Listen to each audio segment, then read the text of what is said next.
Today, we're going to react to a Sportsnet discussion, trying to understand why Mitch Marner decided to leave Toronto. The focus here is to talk about pressure, big markets, and everything that comes with playing for a team like the Leafs, both on and off the ice. But before we start, leave a like and subscribe to the channel so you don't miss future videos. That said, let's get to the video. And that's why he left. And I can't win here. So that's what you think they'll never win? He made the decision, in my opinion, that this group that has had 10 years will never get it over the finish line as is. And if I have to be the sacrificial lamb, I'll do it. Right? You guys all been screaming for somebody to leave. Him. Oh yeah, He did it for the people. Oh my God! You want somebody to leave? I'm leaving. I'll say this is a guy that looked at the grass being greener. Would you rather have him sign $12 or $13 million, be in last place at Christmas, and Sammy, you would have plugged your nose every day, not just the one time when I told you that he'd signed for $12 million a year. Yeah. You'd be plugging your nose every day. I guess I want Mitch Marner to, like you said, be from the area and not be like, we'll never win here. I would like him to be a Toronto-born guy that's like, I'd love to try to win here and take the biggest contract that's ever been offered to a Toronto Maple Leaf and be in my hometown and try to win and keep kicking the can. They don't. Why does he care what I say? Because he shouldn't care about me. Like, he shouldn't care about us. Yeah, I know, but it goes much further than that too, right? Because it got personal for him. It got personal for his wife and his kid, and it got real personal, Sam. Yeah. It got, people at his front door, it got security and police. It's like, that's not that normal. That's not the way it should be. Listen, I'm not going to comment on right? it. I don't want to get into that part of it. But So, and he could have got 13 million, 14 million here. It's like, no, I think I've had enough. That hurts people too. And so can we turn the page to him in Vegas now and how, what I think he saw as a chance to get away from that, the noise, the people, the interviews, the whatever, and to go somewhere where a team is already built and having success in a warm climate, and it's going to be, glitz and glamour and no pressure and success and all these other things.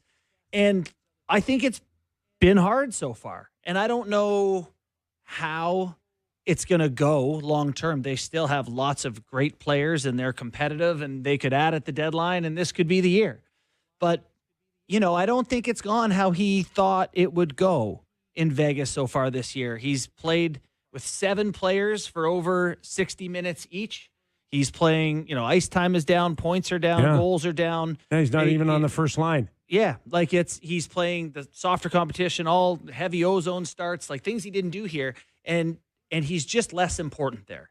And not because he's any worse a player. There's just other very good players. And I think I understand Mitch after years of following him. And I think he likes to be important and to feel important and to feel like it's part of his thing. And so you're there and you don't know people and you're the new guy on the team and you're not as important in the lineup. And maybe it'll get back to how it was for him. But I think so far it's not been. Buddy, I didn't watch the game last night, but I checked and it was like 16 and a half last and a half minutes, right? Dash one and like he had a goal. You had to have been hurt to play 16 and a half minutes for the Toronto Maple Leafs.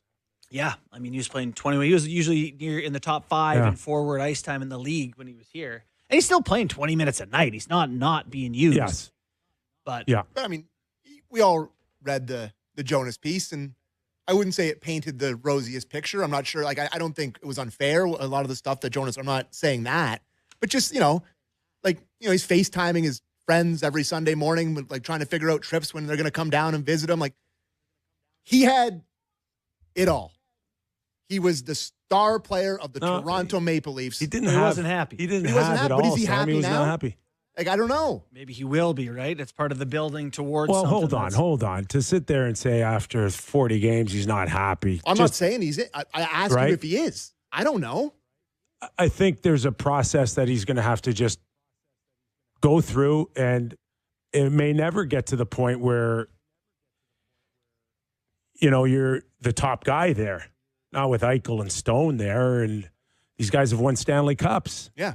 They're trying to – Mitch is looking at them going, okay, what's the secret sauce here? Because I didn't see it in Toronto. So he may have to play second banana here for a little while. But at this point of his career, with now no worry about contracts or anything, the only thing left for him to do is just be part of a championship team. It's not to pad stats here or look like a first-team all-star. At least that's what I would think he would be thinking after 10 years. Well, now. it's what I would be thinking if I were him. I would be, all right, done tons of great stuff on my own and, made the Olympic team and all sorts of personal accolades. But, yeah, you would be thinking it's go time as a team.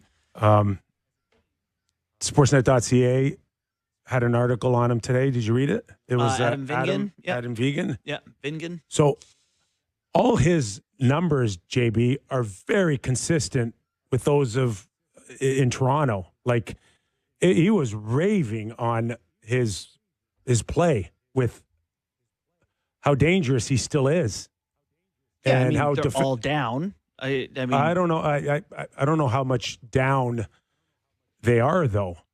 I mean, some. Right? Yeah. So he's still very consistent on when he's on the ice. He still looks a lot like the player that he was in Toronto. His 5-on-5 numbers in particular are similar to last year. Now, last year was not great in Toronto in general. The team struggled. They had their best years were like 21, and he's not 22. playing with Austin Matthews, right? Totally. And everybody's saying, oh, okay, Austin's missing Mitch, but like, come on, Riley Smith back again. And I don't know, healthy scratch 6 times, 8 times, 10 times this year. And then what's the other kid there? Dorofeev. Yeah. Right? Pretty good guy on a power play. He's got some talent, but I don't think 5-on-5 he's been very good at all. So it's a downgrade. His second line is a tremendous downgrade from, again, what he's been used to in Toronto. Right, but for them, that's, right? You're getting an engine. You drive Yes. that line. You pay the money to say, Yeah. hey, pick up a couple of guys and keep us moving. Yeah. So, And again, still on a pace for 85, 90 points. And it's not 100, but no, to me, it's not like he's down. 70. He's on pace for 20 goals, and he had a 35-goal season here, and it's, I think, 85 points is the pay, or 86 or something like that. You're right. He's still doing well, and his defensive numbers are excellent. Like, he is a very valuable player. He is earning his paycheck there, no doubt about it. It's just, it's hard all over. And let's face it, you look at the Leafs, Dakota Joshua's not playing, and that's not helping, but Matthias Michelli was scratched 9 times, and who else did they spend the money on? Or they got Nick Waugh, who, he's been good. He's been what you thought you were getting. We kind of buried the lead. Wow, revenge game. Nick Waugh, he led the team out today. Got a hot lap, apparently. Yeah. Waugh back home. Did they go to bed early last night? Yeah, they were out in Vegas, Yeah, weren't they? I mean, I got to tell you, I can't have an egg tonight. Aren't you more worried about the Toronto one in Toronto? No. No? No, I'm extremely worried about both. Oh, okay. And especially tonight where they flew from Utah, right? Where they flew in right after the game straight to Vegas. So they had a full day off and night off in Sin City, which, I mean, played guilty tonight. I just hope that they look good because that's good. That piece of information is, if they look bad, I'm telling you, it'll run a little wild with that. But I just want them. Utah to Vegas, they're probably there before midnight. Oh, they could have had perfect. that night too. I didn't even think of that. To Sammy's point, I think we will learn a lot more about this team tonight, and I wish they came in with better momentum than the stinker against Utah. Yeah, But they just came off a 10-point game point streak. but Vegas, which is red fine. hot. Which is fine, but they cannot spend a week and a half to straighten things out again. They need 48 hours to straighten things out. Yeah, And Back on it. that was the problem before Christmas, is that everybody's like, oh, okay, when do they turn it around? And they need a week and a half, 2 weeks.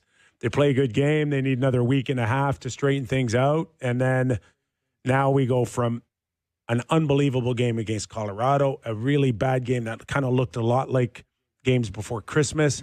And then what do we see tonight? After hearing all of this, it becomes easier to understand that the decision wasn't just about winning or losing games. There's a huge emotional toll that a lot of people on the outside can't even imagine, especially when the criticism turns personal. In the end, leaving might look like weakness to some, but for others, it could have just been a way to protect themselves.